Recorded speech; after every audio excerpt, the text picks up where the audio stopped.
trükk. Kocsma trükk, ők a kocsma. Igen, én vagyok a trükk. Marha egyszerű. Két trükk van, az egyik a cigi trükk. Figyelj, csak a kezemet figyelj, mint Rodolfon. Semmi baj, ne vegyél a kedvüket, ez csak a vicc volt. Ez meg nem sikerült. De, újrahasznosítás, nem pazarlunk. Nem tudom még egyszer, hogy ne csinálják. Így fáj. Szerencsés szemüveges vagyok, ha szembe dobnám magam, nem fájna. Ez meg azért van, mert majdnem sikerült. Csináld késsel. És most jön a variáció az igazságra. Kettőt egyszerre. Annyira gyors volt, hogy nem látszott a felvételen. Jövök is. És? A mostani következő dolog, hogy a 10, gyorsan. Nagyon gyors leszek. Nagyon gyors leszek, hölgyeim és uraim. Ezt biztos, hogy nem fogják.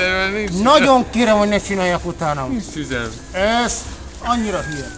Na, adj már egy 10. Az már! Gyerekek, most jön a legdurvább. Késsel gyújtok tüzet. Nem ér remegtetni a kamerát, nincs benne rezgőzgátló, az meg. Nagyon bonyolult lesz.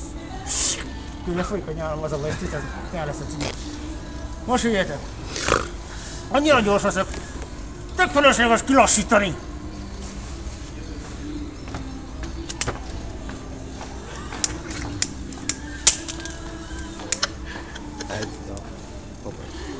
Ezt neved! Várjál. Figyelj!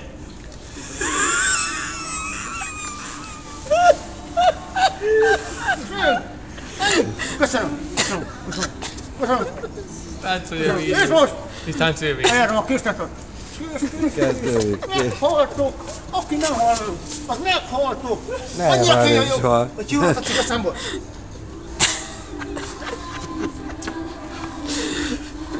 Úgy hívnak, hogy dupla büfé! Érted, mondok? Érted? Dupla büféjük, vagy meg. Olyan, mint a faszom. Enge. Egyensúlyban is megvan! Egyensúlyban dúdtattam meg egy cigarettát!